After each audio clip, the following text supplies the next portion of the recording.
1999 մայիսի 6-ին Երևանի Կոմկուսի շենքի երրորդ հարկում Վլադիմիր Մովսիսյանի աշխատասենյակում տիրում էր անսովոր լռություն։ Հրասեղանին ընկած էր մի հեռագիր Մոսկվայից, որը ժամանել էր գիշերվա 2-ին, եւ որի բովանդակությունը գիտեին միայն 3 մարդ ողջ Հայաստանում։ Հեռագրում գրված էր. «Ситуация критическая, немедленно прибыть. Личное присутствие обязательно»։ Բայց Մովսիսյանը չէր մեկնել Մոսկվա։ Փոխարենը նա նստած էր իր սեղանի առջև եւ նայում էր մի ուրիշ փաստաթղթի։ Գետաշենի ռազմական կոմենդանտի զեկույցին, որտեղ գրված էր, որ 17 երիտասարդ զինծառայող պատանդ են վերցված անհայտ զինյալների կողմից։ 17 տղա, որոնց ծնողները սպասում էին նրանց տուն վերադառնալուն։ 17 ընտանիք, որոնք չգիտեին, որ նրանց որդիները դարձել են քաղաքական խաղի խաղաքարեր։ Մովսիսյանը վերցրեց հեռախոսը, զանգահարեց իր անձնական պահակի պետին եւ ասաց միայն 3 բառ. «Պատրաստեք ուղղաթիռը»։ Այդ պահից սկսվեց 5 ժամ տևող ճանապարհորդություն, որը պետք է փոխեր ամեն ինչ։ Երբ Մովսիսյանը իջավ իր ծառայողական Վոլգայից օդանավակայանում, նրա օգնականները տեսան մի բան, որը երբեք չէին տեսել։ Առաջին քարտուղարը հանել էր իր կոստյումի բաճկոնը եւ հագել էր պարզ սև վերնաշապիկ։ Նա չուներ պաշտոնական պայուսակ, չուներ պահակների շարք, չուներ այն ամբողջ ատրիբուտիկան, որը սովորաբար ուղեկցում էր նրա յուրաքանչյուր հանրային ելույթին։ Փոխարենը նա ուներ միայն մի փոքր թղթապանակ, կարմիր կնիքով, որի մեջ էին 17 անուններ, 17 կենսագրություն, 17 լուսանկար։ Նրա օգնականներից մեկը, Արամ Գրիգորյանը, որը այսօր ապրում է Երևանում եւ համաձայնվել է առաջին անգամ խոսել տեսախցիկի առջև, հիշում է այդ պահը մինչև վերջին մանրամասնությունը։ Նա նայեց ինձ եւ ասաց. «Եթե ես չվերադառնամ մինչև երեկո, այս թղթապանակը տուր իմ կնոջը։ Ոչ թե կառավարությանը, ոչ թե կուսակցությանը, իմ կնոջը»։ Ինչու էր Մովսիսյանը վստահ, որ կարող է չվերադառնալ։ Ինչ էր նա իմանում այն մասին, ինչ մենք չգիտեինք։ Եվ ամենակարևորը, ինչու էր այդ թղթապանակը այնքան կարևոր, որ պետք է հասներ ոչ թե պետական ինստիտուտներին, այլ նրա ընտանիքին։ Ուղղաթիռը թռավ ժամը 11-ին։ Սովետական Mi-8 ուղղաթիռ, որը սովորաբար օգտագործվում էր բարձրաստիճան պաշտոնյաների տեղափոխման համար, բայց այդ օրը դրա մեջ նստած էին միայն 4 մարդ. Մովսիսյանը, Օթաչուն, ռադիստը եւ մի անձնակազմի անդամ, որը պետք է ապահովեր կապը Երևանի հետ։ Ըստ Օթաչու Վահագն Սարգսյանի հիշողությունների, ով այսօր ապրում է Գյումրիում եւ 35 տարի չի խոսել այդ թռիչքի մասին, Մովսիսյանը ամբողջ ճանապարհին նստած էր լռության մեջ եւ նայում էր լեռներին։ Նա չէր կարդում փաստաթղթեր, չէր զանգահարում, չէր տալիս հրահանգներ։ Նա պարզապես նայում էր դեպի Գետաշենի ուղղությունը, եւ ես տեսնում էի նրա դեմքին մի արտահայտություն, որը երբեք չէի տեսել։ Ոչ թե վախ, այլ մի տեսակ հանգիստ վճռականություն, որը տեսնում ես մարդկանց մոտ, երբ նրանք գիտեն, որ գնում են դեպի ինչ-որ անխուսափելի բան։ Ինչու էր առաջին քարտուղարը, մարդը, որը կարող էր ուղարկել ցանկացած գեներալի կամ դեսպանի, որոշել անձամբ գնալ այդ բանակցություններին։ Ինչ էր նա իմանում այն մասին, ինչ չէին իմանում նույնիսկ KGB-ի բարձրաստիճան սպաները։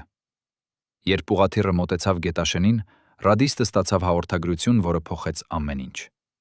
Զինյալները պահանջում էին, որ Մովսիսյանը իջնի ուղղաթիռից առանց պահակների, առանց զենքի, առանց ցանկացած կապի միջոցի։ Նրանք ուզում էին նրան տեսնել մենակ, անպաշտպան, մի մարդու, ով ներկայացնում էր ամբողջ սովետական համակարգը,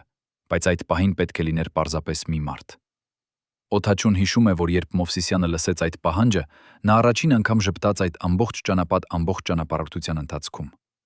Նա ասաց. «Լավ, ես իջնում եմ, բայց դուք մնացեք ուղղաթիռում եւ պահեք շարժիչը միացված։ Եթե ես չվերադառնամ 1 ժամում, թռեք հետ եւ ասեք իմ կնոջը, որ ես սիրում էի նրան»։ Ինչու էր Մովսիսյանը այդքան վստահ, որ կարող է չվերադառնալ։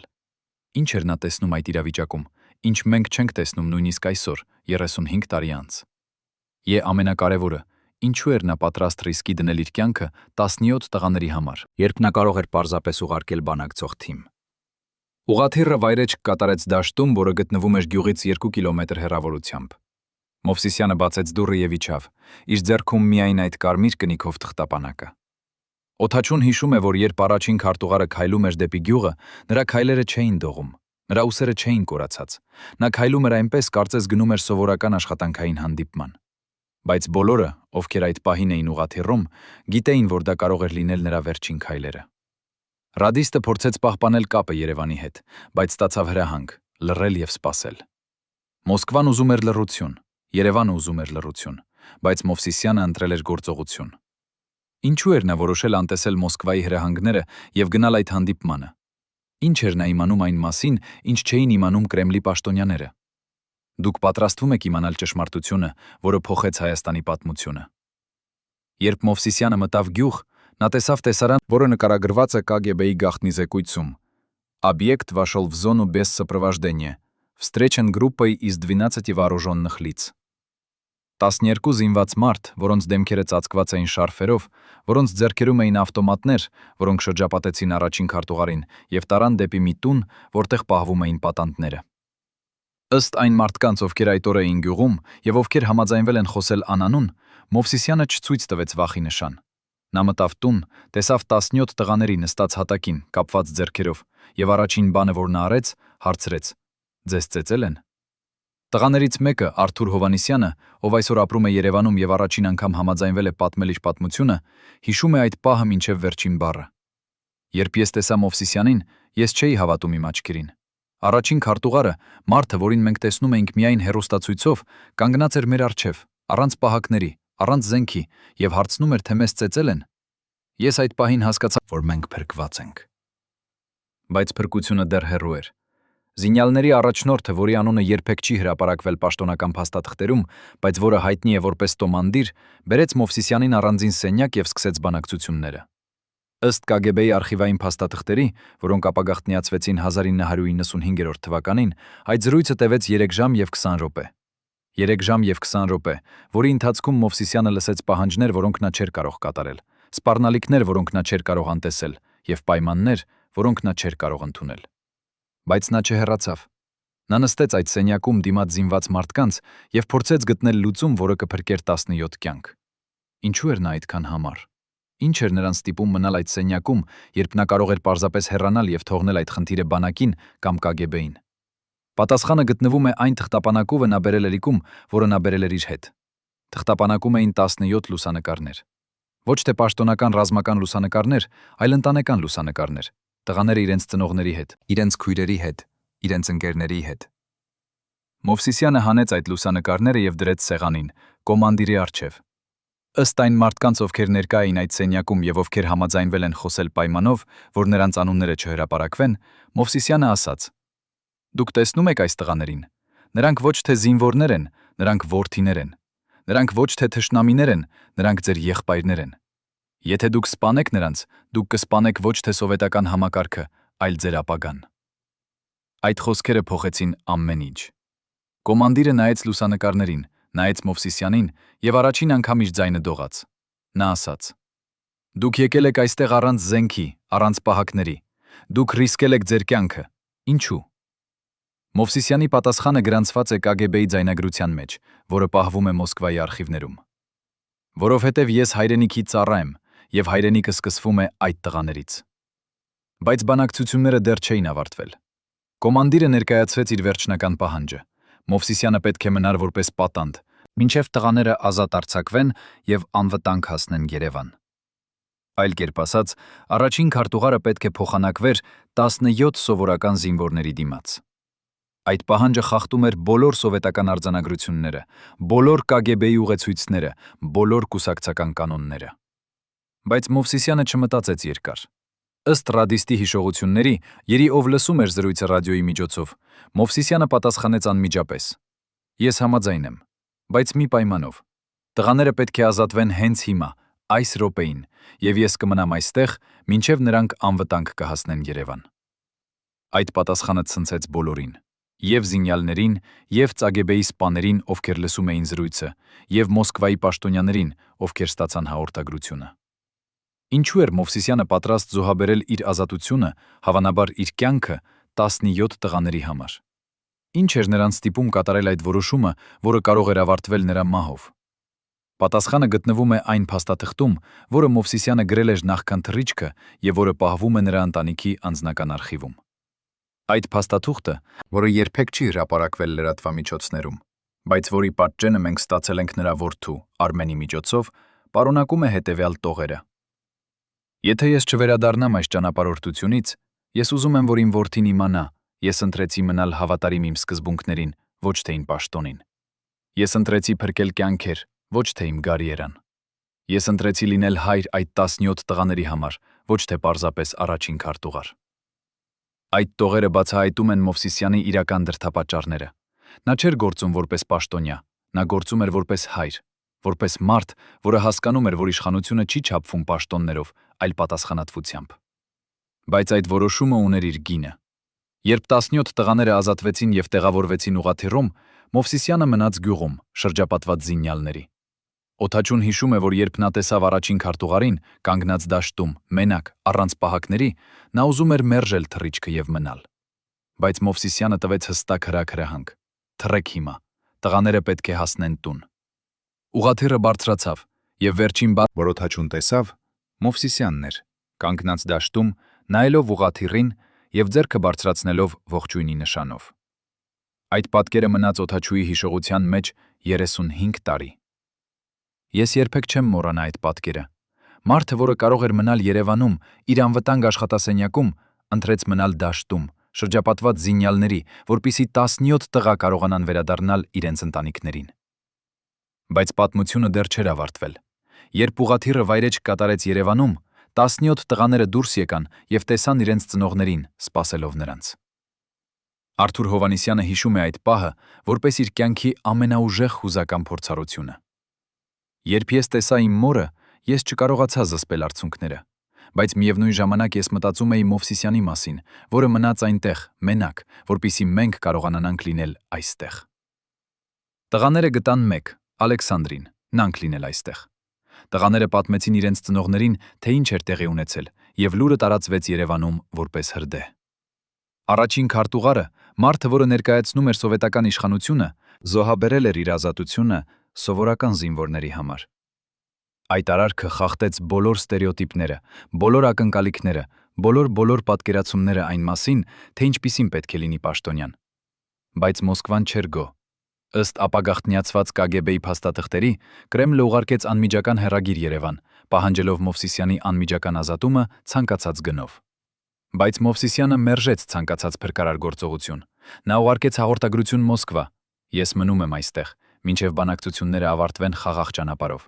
Ցանկացած ռազմական գործողություն կվտանգի տեղական բնակչության կյանքը»։ Այդ հաղորդագրությունը ցույց տվեց Մովսիսյանի իրական բնույթը։ Նա չէր մտածում իր անվտանգության մասին, նա մտածում էր այն մարդկանց մասին, ովքեր ապրում էին այդ գյուղում, ովքեր կարող էին դառնալ զոհեր, եթե իրավիճակը լուծվեր ուժի միջոցով։ Նա հասկանում էր, որ իր կյանքը արժե պակաս, քան խաղաղությունը, որը նա կարող էր բերել։ Բայց ինչպես ավարտվեց այդ պատմությունը։ Վերադարձավ Մովսիսյանը Երևան, թե նա դարձավ զոհ իր սեփական սկզբունքների։ 35 տարի անց, երբ բժիշկները բացեցին Վլադիմիր Մովսիսյանի բժշկական քարտը, որը պահվում էր Երևանի կենտրոնական կլինիկայի գաղտնի արխիվում, նրանք հայտնաբերեցին մի գրառում, որը երբեք չէր ներառվել պաշտոնական զեկույցներում։ 1990-ին, ապրիլի 12-ին, ընդամենը 24 օր առաջ, քան Մովսիսյանը կմեկներ Գետաշեն, նրա անձնական բժիշկը գրանցել էր հետևյալ տողերը. «Пациент жалуется на острые боли в области сердца. Рекомендован полный покой и немедленная госпитализация. Пациент категорически отказался от лечения». Այս փաստաթուղթը, որը մենք ստացել ենք նրա բժշկական թիմի անդամի միջոցով, ով համաձայնվել է խոսել առաջին անգամ 35 տարում, բացահայտում է ճշմարտություն, որը փոխում է ամբողջ պատմությունը։ Մովսիսյանը գիտեր, որ նրա սիրտը թուլանում է, գիտեր, որ յուրաքանչյուր սթրեսային իրավիճակ կարող էր դառնալ նրա վերջինը, բայց նա ընտրեց թաքցնել այդ ախտորոշումը բոլորից, իր կնոջից, իր օգնականներից, նույնիսկ Մոսկվայից։ Ինչու էր նա թաքցնում այդ տեղեկությունը, երբ դա կարող էր ազատել նրան ցանկացած վտանգավոր առաքելությունից։ Ինչ էր նրան ստիպում շարունակել աշխատել այնպիսի ռիթմով, որը բժիշկները համարում էին ինքնասպանություն։ Եվ ամենակարևորը, գիտեր արդյոք նա, որ Գետաշենի ճանապարհորդությունը կարող էր դառնալ նրա վերջին գործողությունը։ Բժիշկ Վարդան Ավագյանը, որը այսօր ապրում է Երևանում եւ 35 տարի պահպանել է բժշկական գաղտնիությունը, հուծյունը հիշում է իր վերջին զրույցը Մովսիսյանի հետ, մայիսի 5-ին, ընդամենը 1 օր առաջ, քան առաջին քարտուղարը կմեկներ դեպի Գետաշեն։ Նրանց զրույցը տեղի ունեցավ ոչ թե պաշտոնական աշխատասենյակում, այլ Մովսիսյանի տանը, ուշ երեկոյան, երբ նրա ընտանիքը արդեն քնած էր։ Ավագյանը բերել էր նոր վերլուծությունների արդյունքները, եւ այն, ինչ նա տեսավ այդ թղթերում, ստիպեց նրան խախտել բոլոր արձանագրությունները եւ գալ անձամբ գիշերվա ժամին։ Վերլուծությունները ցույց էին տալիս, որ Մովսիսյանի սրտի վիճակը վատթարացել էր այնքան արագ, որ ցանկացած ֆիզիկական կամ հուզական ծանրաբեռնվածություն կարող էր հանգեցնել անդառնալի հետևանքների։ Բժիշկը հիշում է, որ երբ նա ներկայացրեց այդ տվյալները Մովսիսյանին, առաջին քարտուղարը նայեց նրան եւ ասաց. «Ընդամենը մեկ նախադասություն. Վարդան, մարդը չի ապրում միայն սրտով, այլ նաեւ խղճով»։ Այդ պատասխանը ցնցեց բժշկին, որովհետև նա հասկացավ, Մովսիսյանը արդեն կայացրել էր իր որոշումը եւ ոչինչ չէր կարող փոխել այն։ Բայց ինչու էր Մովսիսյանը թաքցնում իր հիվանդությունը այնքան ուշադիր։ Պատասխանը գտնվում է այն փաստաթղթերում, որոնք պահվում են կուսակցության արխիվներում եւ որոնք ապագաղտնիացվեցին 1998 թվականին։ Այդ փաստաթղթերը ցույց են տալիս, որ Մոսկվան արդեն քննարկում էր Մովսիսյանի հնարավոր փոխարինումը եւ ցանկացած նշան թուլության կարող էր արագացնել այդ գործընթացը։ Մովսիսյանը գիտեր, որ եթե Կրեմլը իմանար նրա իրական առողջական վիճակի մասին, նրան անմիջապես կհեռացնեին պաշտոնից եւ կուղարկեին բուժման, ինչը իրականում նշանակում էր քաղաքական կարիերայի ավարտ։ Բայց Մովսիսյանը չէր ուզում հեռանալ այդ պահին, որովհետև նա գիտեր, Հայաստանը անցնում էր իր պատմության ամենավտանգավոր շրջանով, եւ նրա փոխարինումը կարող էր հանգեցնել աղետալի հետևանքների։ Նա ընտրեց մնալ իր պաշտոնում, թաքցնել իր ցավը, շարունակել աշխատել 18 ժամ օրական գիտենալով, որ յուրաքանչյուր օր կարող էր դառնալ նրա վերջինը։ Այս արդյոք հերոսություն էր, թե անպատասխանատվություն։ Արդյոք նա իրավունք ուներ ռիսկի դնել իր կյանքը, երբ ամբողջ հանրապետությունը կախված էր նրա որոշումներից։ Բժիշկ Ավագյանը հիշում է նաև մեկ այլ մանրամասություն, որը երբեք չի հրապարակվել։ Երբ նա հեռանում էր Մովսիսյանի տնից այդ գիշերը, առաջին քարտուղարը կանչեց նրան հետ եւ տվեց մի փոքր ծրար, կնքված եւ հասցեագրված նրա կնոջը։ Մովսիսյանը ասաց. «Եթե ինձ հետ ինչ-որ բան պատահի, տուր սա Լուսինեին, բայց միայն եթե ինչ-որ բան պատահի»։ Ավագյանը վերցրեց այդ ծրարը եւ պահեց այն 35 տարի, երբեք չբացելով, որովհետեւ Մովսիսյանը վերադարձավ Գետաշենից կենդանի։ Բայց այն, ինչ պարունակվում էր այդ ծրարում, մնաց գաղտնիք մինչև 1995 թվականը, երբ Լուսինե Մովսիսյանը արդեն այրի համաձայնվեց բացել այն լրագրողների ներկայությամբ։ Ծրարի մեջ էր մի նամակ, որը սկսվում էր հետևյալ տողերով. «Իմ սիրելի Լուսինե, եթե դու կարդում ես այս տողերը, նշանակում է ես չկարողացա պահել իմ խոստումը վերադառնալ տուն»։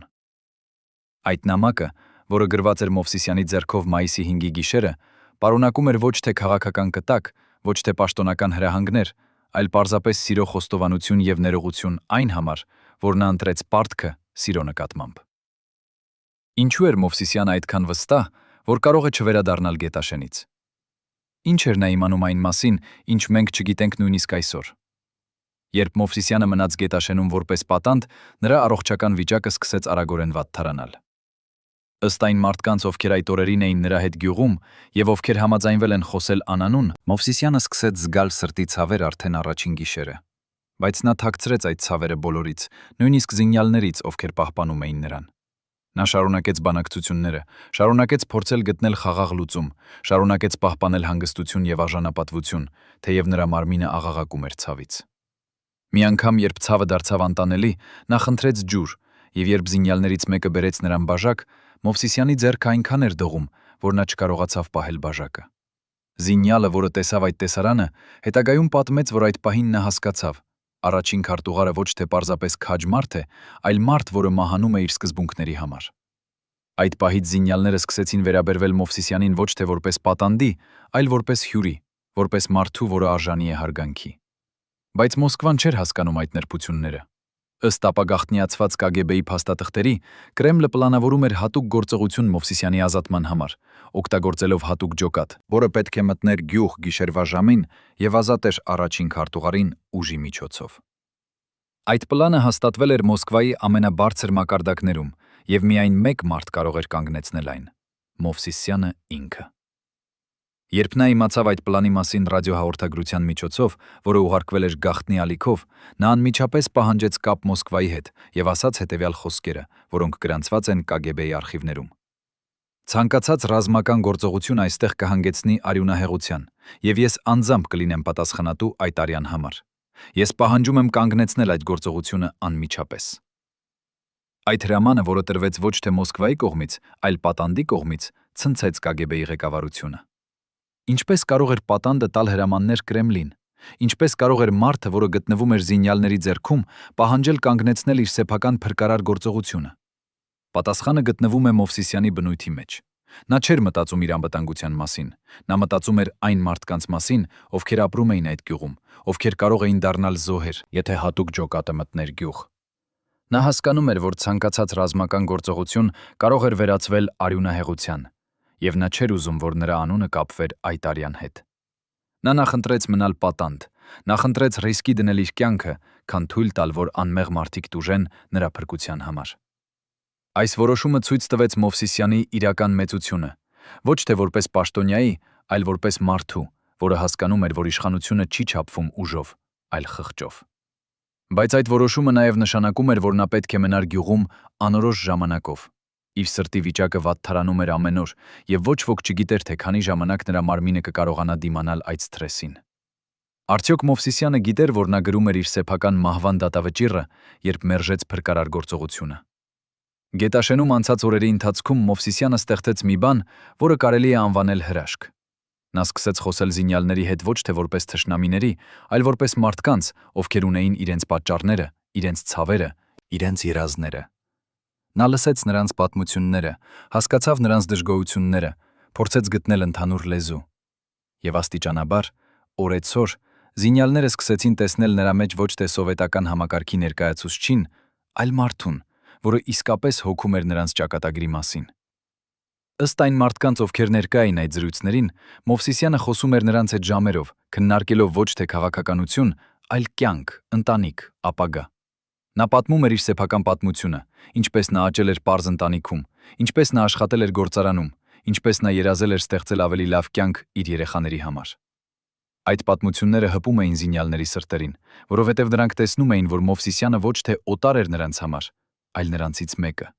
Մարդ, որը ուներ նույն երազները, նույն վախերը, նույն հույսերը։ Բայց ամենակարևոր զրույցը տեղի ունեցավ մայիսի 12-ին, երբ կոմանդիրը նստեց Մովսիսյանի հետ առանձին սենյակում եւ ասաց ինչ-որ բան, որը փոխեց ամեն ինչ։ Ըստ այն մարդկանց, ովքեր լսեցին այդ զրույցը դռան միջով, կոմանդիրը ասաց. «Դուք գիտեք, թե ինչու ես ատում եմ ձեր համակարգը, որովհետև այն խլեց իմ եղբորը։ Նա զինվոր էր, եւ նա մահացավ մի պատերազմում, որը ոչ ոք չէր ուզում»։ Մովսիսյանը լսեց այդ խոսքերը լռության մեջ, եւ երբ կոմանդիրը ավարտեց, նա ասաց ինչ-որ բան, որը ոչ ոք չէր սպասում։ Նա ասաց. «Ես չեմ կարող վերադարձնել ձեր եղբորը։ Ես չեմ կարող փոխել անցյալը, բայց ես կարող եմ աշխատել, որպեսզի ուրիշ եղբայրներ չմահանան նույն կերպ»։ Այդ խոսքերը խախտեցին կոմանդիրի պաշտպանական պատը։ Նա նայեց Մովսիսյանին, եւ առաջին անգամ նրա աչքերում երևաց ոչ թե ատելություն, այլ ինչ-որ այլ բան, հբան, հույս, հավատ, թերևս նույնիսկ հարգանք։ Այդ պահից բանակցությունները մտան նոր փուլ։ Մայիսի 14-ին 8 օր անց, երբ Մովսիսյանը մտավ գյուղ, զինյալները համաձայնվեցին ազատել նրան մի պայմանով։ Նրանք ուզում էին, որ Մովսիսյանը անձամբ երաշխավորեր, որ նրանց պահանջները կլսվեն Երևանում եւ Մոսկվայում։ Այս պահանջը նշանակում էր, որ Մովսիսյանը պետք է դներ իր անձնական հեղինակությունը, իր քաղաքական ապագան, հավանաբար նույնիսկ իր ազատությունը, որպես երաշխիք այն մարդկանց համամար, ովքեր պահել էին նրան որպես պատանդ։ Ցանկացած այլ պաշտոնյա կմերժեր այդ պայմանը, կասեր, որ նա չի կարող երաշխավորել ինչ-որ բան, որը կախված է Մոսկվայի որոշումներից։ Բայց Մովսիսյանը չմերժեց։ Նա նայեց կոմանդիրին աչքերի մեջ եւ ասաց. «Ես տալիս եմ ձեզ իմ խոսքը, ոչ թե որպես առաջին քարտուղար, այլ որպես մարդ։ Եվ եթե ես չկարողանամ պահել այդ խոսքը, ապա ես չեմ արժանի այն պաշտոնին, որը ես զբաղեցնում եմ»։ Այդ խոսքերը կնքեցին համաձայնությունը։ Զինյալները համաձայնվեցին ազատել Մովսիսյանին, եւ նա վերադարձավ Երևան, ոչ թե որպես հաղթող, այլ որպես մարդ, որը վերցրել էր վրան պարտավորություն, որը կարող էր արժանալ նրա ամբողջ կարիերան։ Բայց արդյոք նա կարողացավ պահել այդ խոսքը։ Եվ ինչ գին վճարեց նա այդ երաշխիքի համար։ Պատկերացրեք, որ դուք եք այն 12 մարդկանցից մեկը, ովքեր գիտեին ամեն ինչ Մովսիսյանի մասին, յուրաքանչյուր բժշկական գաղտնիք, յուրաքանչյուր փախուստի պլան, յուրաքանչյուր թաքնված թունել Երևանի տակ։ Այժմ պատկերացրեք, որ պետք է ընտրեք՝ պահպանել ձեր հավատարմությունը, թե փրկել ձեր կյանքը։ Մայիսի 14-ին 1990-ին այս մարդիկ կատարեցին ընտրություն, որը փոխեց Հայաստանի պատմությունը։ Նրանք էին Մովսիսյանի ներքին շրջանակը, անվտանգության ծառայության ղեկավարը, անձնական բժիշկը, գաղտնի քարտուղարը, ռադիստը, վարորդը եւ 7 այլ մարդիկ, որոնց անուններն այսօր պահվում են կնքված ծրարում KGB-ի արխիվներում։ Երբ Մովսիսյանը վերադարձավ Գետաշենից, այս 12 մարդիկ հավաքվեցին նրա աշխատասենյակում գիշերվա 2 ժամին եւ լսեցին ինչ-որ բան, որը ստիպեց նրանցից 7-ին հրաժարվել իրենց պաշտոններից հաջորդ օրը։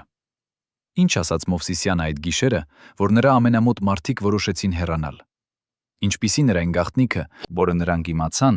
եւ որը նրանք չէին կարող կրել իրենց խղճի վրա։ Եվ ամենակարևորը, ինչու այս 12 մարդկանցից 5-ը մահացան հաջորդ 3 տարիների ընթացքում, բոլորը անբացատրելի հանգամանքներում։ Անվտանգության ծառայության նախկին ղեկավար Գագիկ Սարգսյանը, որը այսօր ապրում է Մոսկվայում եւ 35 տարի չի վերադարձել Հայաստան, համաձայնվեց խոսել մեզ հետ պայմանով, որ նրա ձայնը կփոխվի եւ դեմքը չի ցուցադրվի։ Նրա պատմությունը սկսվում է այն գիշերից, երբ Մովսիսյանը հավաքեց իր ներքին շրջանակը եւ ասաց նրանց ինչ-որ բան, որը Սարգսյանը նկարագրում է որպես իր սեփական մահվան դատավճիռ։ Մովսիսյանը բացեց իր սեղանի դարակը եւ հանեց մի թղթապանակ, որի վրա գրված էր կարմիր մարկերով «Совершенно секретно. Уничтожить после прочтения». Այդ թղթապանակում էին փաստաթղթեր, որոնք ապացուցում էին, որ Մոսկվան պլանավորում էր հեռացնել Մովսիսյանին նրա պաշտոնից ոչ թե նրա առողջական վիճակի պատճառով, այլ որովհետև նա դարձել էր չափազանց անկախ եւ չափազանց ժողովրդական։ Փաստաթղթերը պարունակում էին նաև ցուցակ այն մարդկանց, ովքեր պետք է վերահսկվեին Մովսիսյանի հեռացումից հետո, եւ այդ ցուցակում էին 12 անուններ, հենց այն մարդիկ, ովքեր նստած էին այդ սենյակում։ Սարգսյանը հիշում է, որ երբ նա տեսավ իր անունը այդ ցուցակում, նրա արյունը սառեց երակներում։ Բայց ավելի սարսափելին այն էր, որ Մովսիսյանը ասաց նրանց. «Ես գիտեմ, որ ձեզանից մեկը արդեն աշխատում է Մոսկվայի համար։ Ես գիտեմ, որ այս սենյակում կա մարդ, որը զեկուցում է իմ յուրաքանչյուր քայլի մասին։ Բայց ես չեմ ուզում իմանալ, թե ով է նա, որովհետև ես հասկանում եմ, նա անում է դա ոչ թե դավաճանության համար, այլ վախից»։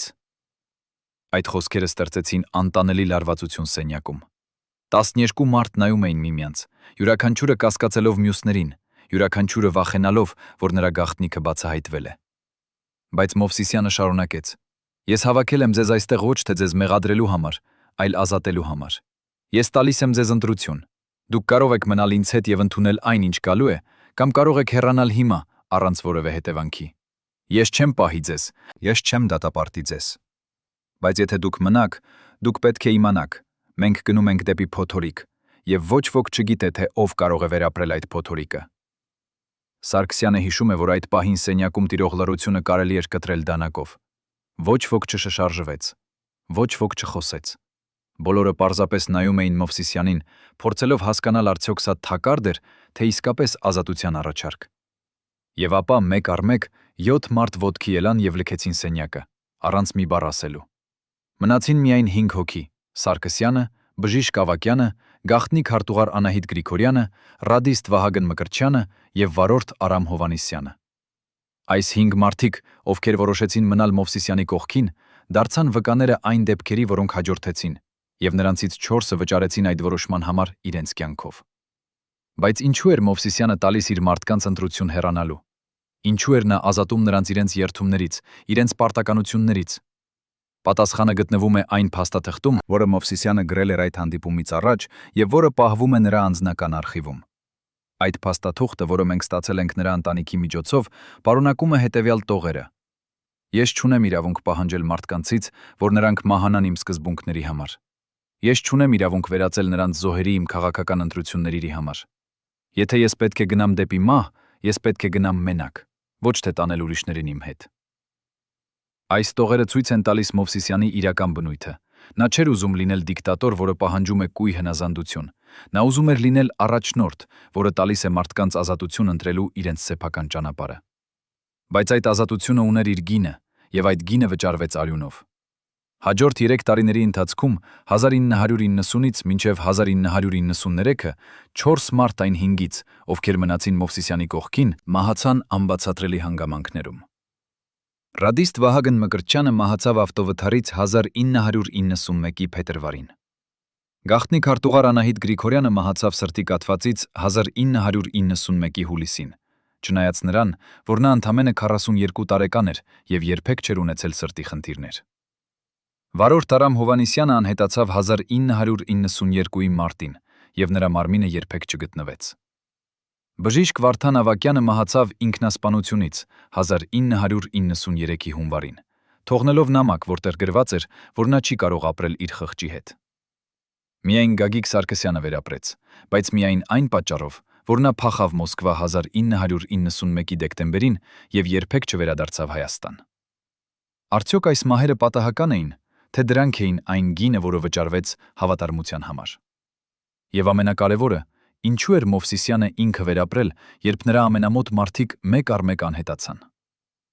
Երբ ԿԳԲ-ի արխիվները ապագաղտնիացվեցին 1995 թվականին, հայտնաբերվեց մի փաստաթուղթ, որը բացատրում էր այդ մահերի իրական պատճառը։ Այդ փաստաթուղթը, որը կրում էր կոդային անունը «Օպերացիա Չիստկա», պարունակում էր հրահանգներ վերացնել բոլոր այն մարդկանց, ովքեր ունեին չափազանց շատ տեղեկություններ Մովսիսյանի մասին։ Փաստաթուղթը ստորագրված էր ոչ թե Մոսկվայի, այլ Երևանի ԿԳԲ-ի ղեկավարի կողմից, մարդու, որի անունը մենք չենք կարող հրապարակել, որովհետև նա դեռ կենդանի է եւ ապրում է Ռուսաստանում։ Այս փաստաթուղթը ապացուցում է, որ Մովսիսյանի մարդիկ չմահացան պատահականությունից։ Դրանք սպանվեցին համակարգված կերպով, որպիսի ոչնչացվեն բոլոր վկաները, ովքեր կարող էին պատմել ճշմարտությունը Մովսիսյանի վերջին օրերի մասին։ Բայց ինչու էր այդ ճշմարտությունը այդքան վտանգավոր, որ պետք է սպանվեին 4 մարդ։ Ինչ էին նրանք իմանում, որ չպետք է իմանար ոչ ոք։ Պատասխանը գտնվում է այն ձայնագրության մեջ, որը Անահիտ Գրիգորյանը կատարել էր այն գիշերը, երբ Մովսիսյանը հավաքեց իր ներքին շրջանակը։ Այդ ձայնագրությունը, որը պահվում էր նրա անձնական արխիվում եւ որը հայտնաբերվեց նրա մահից հետո, պարունակում է Մովսիսյանի խոսքերը, որոնք երբեք չեն հրապարակվել պաշտոնական փաստաթղթերում։ Մովսիսյանը ասաց իր մարդկանց. «Ես իմանում եմ, որ Մոսկվան ուզում է ինձ հեռացնել։ Ես իմանում եմ, որ նրանք պլանավորում են ինչ-որ բան, որը կփոխի Հայաստանի ճակատագիրը։ Բայց ես չեմ կարող թույլ տալ, որ դա տեղի ունենա առանց դիմադրության։ Ես պետք է մնամ իմ պաշտոնում այնքան ժամանակ, որքան հնարավոր է ոչ թե իմ համար, այլ այն մարդկանց համար, ովքեր հավատում են, որ փոփոխությունը հնարավոր է»։ Այս խոսքերը բացահայտում են, որ Մովսիսյանը գիտեր իր ճակատագրի մասին, գիտեր, որ նրա օրերը հաշված են, բայց նա ընտրեց մնալ եւ պայքարել մինչեւ վերջ։ Բայց ինչպիսին էր այն փոփոխությունը, որի համար նա պատրաստ էր զոհաբերել ամեն ինչ։ Եվ արդյոք նա հասցրեց իրականացնել այդ փոփոխությունը նախքան ամեն ինչ ավարտվեր։ Մովսիսյանի վերջին ամիսները պաշտոնում էին անընդհատ պայքար ժամանակի եւ առողջության դեմ։ Նրա սիրտը թուլանում էր ամեն օր, նրա ուժերը սպառվում էին, բայց նա շարունակում էր աշխատել 18 ժամ օրական, փորձելով իրականացնել իր վերջին պլանը։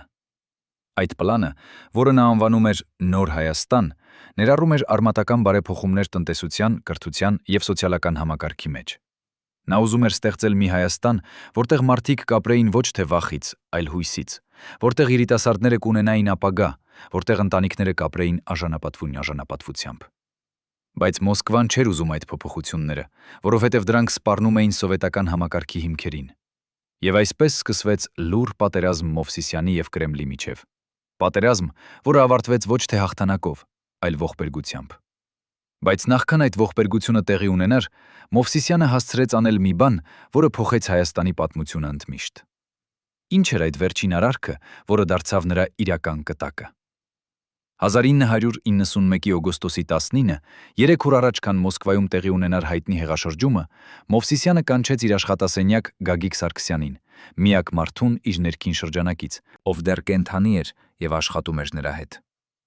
Սարգսյանը հիշում է, որ երբ նա մտավ սենյակ, նա տեսավ Մովսիսյանին նստած իր սեղանի առջև, շրջապատված փաստաթղթերով, եւ նրա դեմքը այնպիսի գունատ էր, որ Սարգսյանը մտածեց, առաջին քարտուղարը մահանում է այդ պահին։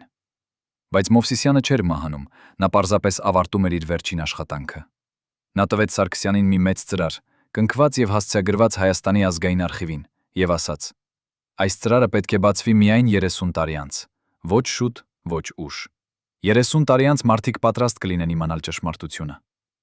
Սարգսյանը վերցրեց ծրարը եւ հարցրեց. «Ինչ կա այս ծրարում»։ Մովսիսյանը նայեց նրան եւ ժպտաց, առաջին անգամ երկար ամիսներում։ «Ճշմարտությունը», նա ասաց։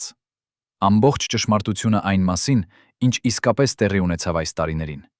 Ամբողջ ճշմարտությունը այն մասին, թե ինչու ես կատարեցի այն որոշումները, որոնք ես կատարեցի։ Եվ ամբողջ ճշմարտությունը այն մասին, թե ով իսկապես դավաճանեց մեզ»։ Այդ ծրարը, որը Սարգսյանը հանձնեց արխիվին 1991-ի սեպտեմբերին, պետք է բացվեր 1991-ի սեպտեմբերին, բայց այն բացվեց միայն 1995 թվականին, երբ Հայաստանը արդեն անկախ էր եւ արխիվները սկսեցին ապագաղտնյանալ։ Երբ արխիվի աշխատակիցները բացեցին այդ ծրարը, նրանք հայտնաբերեցին ավելի քան 500 էջ փաստաթղթեր, նամակներ, հուշագրություններ, ձայնագրությունների տառադարձություններ, լուսանկարներ եւ մի անձնական օրագիր, որը Մովսիսյանը վարել էր իր վերջին 2 տարիների ընթացքում։ Այդ փաստաթղթերը պարունակում էին այնպիսի բացահայտումներ, որոնք ցնցեցին Հայաստանի հասարակությունը։ Դրանք ցույց էին տալիս, որ Մովսիսյանը գիտեր Մոսկվայի պլանների մասին ամիսներ առաջ, քան դրանք իրականացվեին։ Գիտեր, թե ով էր իրական դավաճանը նրա ներքին շրջանակում, գիտեր նույնիսկ այն ճշգրիտ ամսաթիվը, երբ նրան պետք է հեռացնեին պաշտոնից։ Բայց ամենաշոկային բացահայտումը այն էր, որ Մովսիսյանը նաև գիտեր, թե ինչպես կարող էր փրկվել, ինչպես կարող էր փախչել, ինչպես կարող էր շարունակել ապրել անվտանգության մեջ։ Նա ուներ առաջարկներ ապաստան ստանալու համար 3 տարբեր երկրներում, ուներ գաղտնի բանկային հաշիվներ, ուներ կեղծ անձնագրեր։ Բայց նա ընտրեց մնալ։ Ինչու՞։ Պատասխանը գտնվում է նրա օրագրի վերջին էջում, որը գրված է 1991-ի օգոստոսի 18-ին, 1 օր առաջ, քան նա տար ծրարը Սարգսյանին։ Այդ էջում Մովսիսյանը գրել է հետևյալ տողերը. «Ես կարող էի փախչել, ես կարող էի փրկել իմ կյանքը, բայց եթե ես փախչեի, ես կդառնայի ճիշտ այն մարդը, որին ես միշտ ատել եմ, դավաճան, որը լքում է իր ժողովրդին ամենադժվար պահին։ Ես նախընտրում եմ մնալ եւ դիմակայել այն, ինչ գալու է, քան ապրել մնացած կյանքս ամոթի մեջ։ Եթե ես պետք է մահանամ, ես կմահանամ որպես հայ, որպես հայրենասեր, որպես մարդ, որը երբեք չդավաճանեց իր սկզբունքներին»։ Այս տողերը բացահայտում են Մովսիսյանի իրական մեծությունը։ Նա ընտրեց պատիվը կյանքի նկատմամբ, ընտրեց հավատարմությունը անվտանգության նկատմամբ, ընտրեց լինել օրինակ, նույնիսկ եթե այդ օրինակը պետք է վճարվեր նրա կյանքով։ Բայց արդյոք նա իսկապես մահացավ իր սկզբունքների համար, թե նա գտավ ուրիշ ճանապարհ վերապրելու։ Եվ ամենակարևորը, ինչ եղավ այն ծրարի հետ, որը նա տվեց Սարգսյանին, եւ արդյոք բոլոր փաստաթղթերը, որոնք բացվեցին 1995 թվականին, իսկապես ամբողջ ճշմարտությունն էին, թե դեռ կան գաղտնիքներ, որոնք պահվում են կնքված ծրարներում։ 35 տարի անց, երբ լրագրողները հարցրին Գագիկ Սարգսյանին, ինչու նա համաձայնվեց խոսել առաջին անգամ, նա պատասխանեց միայն մեկ նախադասությամբ. «Որովհետև ես տեսա նրան վերջին անգամ, եւ ես պարտական եմ պատմել, թե ինչ իսկապես տեղի ունեցավ»։ Այդ վերջին հանդիպումը տեղի ունեցավ 1991-ի օգոստոսի 22-ին, 3 օր անց, երբ Մոսկվայում ձախողվեց հեղաշրջումը եւ սովետական համակարգը սկսեց փլուզվել։ Սարգսյանը մտավ Մովսիսյանի աշխատասենյակ առավոտյան 8 ժամին եւ տեսավ տեսարան, որը երբեք չէր մոռանա։ Առաջին քարտուղարը կանգնած էր պատուհանի մոտ, նայում էր Երևանին, եւ նրա ուսերը դողում էին ոչ թե վախից, այլ լացից։ Երբ նա շրջվեց եւ տեսավ Սարգսյանին, նրա դեմքին էր արտահայտություն, որը Սարգսյանը նկարագրում է որպես ազատված մարդու ժպիտ։ Մովսիսյանը ասաց. «Գագիկ, ամեն ինչ ավարտվեց։ Համակարգը փլուզվում է, եւ մենք վերապրեցինք։ Բայց հիմա սկսվում է ամենադժվարը՝ կառուցել նոր Հայաստան»։ Բայց ինչու էր Մովսիսյանը լալիս, եթե նա հաղթել էր։ Ինչու էր նրա ձայնը դողում, երբ նա խոսում էր ապագայի մասին։ Եվ ամենակարևորը, ինչու էր նա ասում «մենք վերապրեցինք», երբ նրա 4 ամենամոտ մարդիկ արդեն մահացել էին։ Սարգսյանը մոտեցավ Մովսիսյանին եւ տեսավ, որ նրա ձեռքերում էր մի հին լուսանկար, այն 17 տղաները, որոնց նա փրկել էր Գետաշենից 15 ամիս առաջ։ Լուսանկարի հետևի կողմում գրված էր. «Շնորհակալություն, որ չմեզ չթողեցիք, մենք երբեք չենք մոռանա»։ Մովսիսյանը ցույց տվեց այդ լուսանկարը Սարգսյանին եւ ասաց. «Տեսնում ես այս տղաներին։ Նրանք այսօր ապրում են, ունեն ընտանիքներ, երեխաներ։ Նրանք կառուցում են Հայաստանի ապագան։ Եվ դա է միակ բանը, որը կարևոր է։ Ոչ թե իմ կարիերան, ոչ թե իմ պաշտոնը, ոչ թե իմ անունը պատմության մեջ։ Միայն այն, որ այդ տղաները ապրում են»։ Այդ խոսքերը բացահայտեցին Մովսիսյանի իրական դրդապատճառները։ Նա երբեք չէր մտածում իր մասին, նա միշտ մտածում էր ուրիշների մասին։ Բայց այդ անձնազոհությունը ուներ իր գինը, եւ այդ գինը վճարվում էր ոչ թե միայն նրա առողջությամբ, այլ նաեւ նրա ընտանիքի երջանկությամբ։ Նրա կինը Լուսինեն տարիներ ապրել էր անընդհատ վախի մեջ։ Նրա որդին Արմենը մեծացել էր առանց հոր ուշադրության։ Նրա դուստրը Աննան երբեք չէր տեսել իր հորը հանգիստ եւ ժպտացող։ Արդյոք Մովսիսյանը իրավունք ուներ զնոհաբերել իր ընտանիքի երջանկությունը իր սիր սկզբունքների համար։ Բայց Սարգսյանը հիշում է նաեւ մեկ այլ մանրամասություն այդ վերջին հանդիպումից, որը փոխում է ամբողջ պատմությունը։ Երբ Մովսիսյանը դարձրեց լուսանկարը իր սեղանին, Սարգսյանը նկատեց, որ սեղանին կար նաեւ մեկ այլ փաստաթուղթ, ծրար, որի վրա գրված էր «Բացել միայն իմ մահից հետո»։ Սարգսյանը հարցրեց. «Ինչ է սա»։ Մովսիսյանը նայեց այդ ծրարին եւ ասաց. «Սա իմ իրական կտակն է, ոչ թե այն, ինչ ես տվեցի արխիվի, այլ իրական ճշմարտությունը»։ Այն ճշմարտությունը, որը ես չկարող էի պատմել ոչ ոքի, քանի դեռ ես կենդանի եմ, որովհետև այն կվտանգեր շատ մարդկանց կյանքը։ Սարգսյանը զգաց, որ նրա արյունը սառեց իրակներում։ Նա հասկացավ, որ Մովսիսյանը պահում էր ևս մեկ գաղտնիք, ավելի մեծ, ավելի վտանգավոր, քան այն ամենը, ինչ նա արդեն բացահայտել էր։ Բայց նախքան Սարգսյանը կարողանար հարցնել ավելին, Մովսիսյանը վերցրեց այդ ծրարը եւ դրեց իր սեղանի գաղտնի դարակում, այնտեղ, որտեղ նա պահում էր իր ամենակարևոր փաստաթղթերը։ Նա ասաց. «Եթե ինձ հետ ինչ-որ բան պատահի, դու կգտնես այս ծրարը այստեղ, բայց խոստացիր ինձ, դու կբացես այն միայն, երբ Հայաստանը կլինի իսկապես ազատ, երբ մարդիկ կկարողանան լսել ճշմարտությունը առանց վախի»։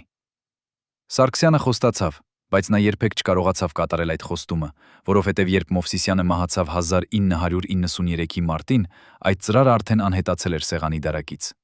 Ո՞վ էր վերցրել այն եւ ուր է այն այսօր։ Մովսիսյանի վերջին ամիսները կյանքում էին անընդհատ պայքար ոչ թե Մոսկվայի դեմ, այլ իր սեփական մարմնի դեմ։ Նրա սիրտը թուլանում էր ամեն օր, նրա ցավերը դառնում էին անտանելի, բայց նա մերժում էր հիվանդանոց գնալ, մերժում էր դադարեցնել աշխատանքը։ Բժիշկ Կավակյանը, որը այդ ժամանակ դեռ կենդանի էր եւ փորձում էր օգնել Մովսիսյանին, հիշում էր, որ առաջին քարտուղարը ասում էր նրան. «Վարդան, ես չունեմ ժամանակ հիվանդանալու համար։ Հայաստանը անցնում է իր պատմության ամենակարևոր շրջանով եւ ես պետք է լինեմ այստեղ»։ Բայց ինչու էր Մովսիսյանը այդքան համառ մնալ իր պաշտոնում, երբ նրա առողջությունը փլուզվում էր։ Ինչու էր նա չուզում հանձնել իր պարտականությունները ուրիշ մեկին։ Պատասխանը գտնվում է այն փաստաթղթերում, որոնք հայտնաբերվեցին նրա մահից հետո, եւ որոնք ցույց են տալիս, որ Մովսիսյանը գիտեր նրա փոխարինողը արդեն ընտրված էր Մոսկվայի կողմից, եւ այդ մարդը ոչ թե ազգայնական էր, այլ Կրեմլի հավատարիմ ծառա։ Մովսիսյանը վախենում էր, որ եթե նա հեռանար իր պաշտոնից, Հայաստանը կկորցներ իր վերջին հնարավորությունը դառնալ իսկապես անկախ։ Եվ այդ վախը ստիպեց նրան մնալ իր աթոռին մինչև վերջին շունչը։ Բայց Մովսիսյանի ամենամեծ վախը չէր Մոսկվան, չէր նրա առողջությունը, այլ ինչ-որ ավելի խորը, ավելի անձնական։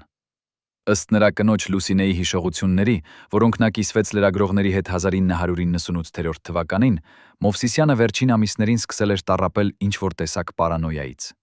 Նա հավատում էր, որ նրան հետևում են, որ նրա հեռախոսները գաղտնալսվում են, որ նրա ամենամոտ մարդիկ կարող են լինել դավաճաններ։ Լուսինեն հիշում է, որ մի գիշեր, երբ նրանք միայնակ էին տանը, Մովսիսյանը ասաց նրան. «Լուսինե, եթե ինձ հետ ինչ-որ բան պատահի, դու պետք է իմանաս, դավաճանը ոչ թե Մոսկվայից է, այլ այստեղից, Երևանից։ Դավաճանը մարդ է, որին ես վստահում էի ավելի, քան ինձ»։ Այդ խոսքերը սարսափեցրին Լուսինեին, բայց երբ նա հարցրեց ով է այդ մարդը, Մովսիսյանը մերժեց պատասխանել։ Նա ասաց միայն. «Դու կիմանաս, երբ ժամանակը գա»։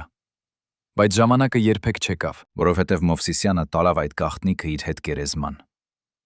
Կամ թե տարավ։ 1993-ի մարտի 15-ին Վլադիմիր Մովսիսյանը մտավ իր աշխատասենյակ առավոտյան 9 ժամին, ինչպես միշտ։ Նրա օգնականները նկատեցին, որ նա տեսնվում էր ավելի հոգնած, քան սովորաբար, բայց ոչ ոք չկարծեց, որ այդ օրը կլիներ նրա վերջինը աշխատասենյակում։ Ժամը 12-ին Մովսիսյանը զանգահարեց Սարգսյանին եւ խնդրեց նրան գալ իր մոտ։ Երբ Սարգսյանը մտավ սենյակ, նա տեսավ, որ Մովսիսյանը նստած է իր սեղանի առջև եւ պահում է իր կրծքավանդակը։ Սարգսյանը անմիջապես հասկացավ, առաջին քարտուղարը ունի սրտի նոբա։ Նա փորձեց կանչել շտապօգնություն, բայց Մովսիսյանը կանգնեցրեց նրան։ Նա ասաց. «Ոչ, ոչ շտապօգնություն, ոչ բժիշկներ։ Ես ուզում եմ մահանալ այստեղ, իմ աշխատասենյակում, իմ սեղանի մոտ, որտեղ ես ծառայեցի իմ ժողովրդին»։ Սարգսյանը չկարողացավ զսպել արցունքները։ Նա նստեց Մովսիսյանի կողքին եւ պահեց նրա ձեռքը մինչև վերջը։ Եվ այդ վերջին րոպեներին Մովսիսյանը ասաց ինչ-որ բան, որը Սարգսյանը երբեք չի մոռանա։ Մովսիսյանը նայեց Սարգսյանի աչքերի մեջ եւ ասաց. «Գագիկ, ես ուզում եմ, որ դու իմանաս ճշմարտությունը։ Դավաճանը չկար։ Երբեք չկար դավաճան իմ ներքին շրջանակում։ Ես հորինեցի այդ պատմությունը, որպեսզի պաշտպանեմ իմ մարդկանց։ Ես գիտեի, որ Մոսկվան փնտրում է պատճառ ձերբակալել ձեզ, եւ ես ուզում էի տալ ձեզ հնարավորություն հեռանալ առանց կասկածի տակ ընկնելու»։ Այդ խոսքերը ցնցեցին Սարգսյանին։ Նա հասկացավ, որ ամբողջ այդ տարիները նա ապրել էր կասկածի մեջ, մտածելով, թե ով է դավաճանը, երբ իրականում դավաճան չկար։ Մովսիսյանը զոհաբերել էր իր հեղինակությունը, իր հանգստությունը, նույնիսկ իր ընտանիքի վստահությունը, որպեսզի պաշտպաներ իր մարդկանց։ Բայց ինչու էր նա թաքցնում այդ ճշմարտությունը այդքան երկար։ Ինչու էր նա թույլ տալիս, որ նրա մարդիկ ապրեն կասկածի եւ վախի մեջ։ Մովսիսյանը պատասխանեց. «Որովհետև եթե դուք գիտեիք, որ դավաճան չկա, դուք չէիք հեռանա։ Եվ եթե դուք չհեռանայիք, դուք կմահանայիք»։ Ես նախընտրեցի, որ դուք ատեք ինձ եւ ապրեք, քան սիրեք ինձ եւ մահանաք։ Այդ խոսքերը էին Մովսիսյանի վերջին խոսքերը։ Նա փակեց իր աչքերը եւ նրա ճանապարհը ավարտվեց այնտեղ, որտեղ նա միշտ ուզել էր, իր աշխատասենյակում, ծառայելով իր ժողովրդին մինչև վերջին շունչը։ Մովսիսյանի մահից հետո Հայաստանը մտավ նոր դարաշրջան։ Սովետական համակարգը փլուզվեց, Հայաստանը դարձավ անկախ եւ նոր սերունդ առաջնորդների եկավ իշխանության։ Բայց Մովսիսյանի կտակը մնաց ապրող։ Այն 17 տղաները, որոնց նա փրկել էր Գետաշենից, դարձան հաջող բիզնեսմեններ, ուսուցիչներ, բժիշկներ, ինժեներներ։ Նրանք կառուցեցին ընտանիքներ, դաստիարակեցին երեխաներ, եւ յուրաքանչյուր տարի, մայիսի 6-ին, դրանք հավաքվում են Մովսիսյանի գերեզմանի մոտ եւ դնում են ծաղիկներ, հիշելով այն մարդուն, որը զոհաբերեց ամեն ինչ նրանց համար։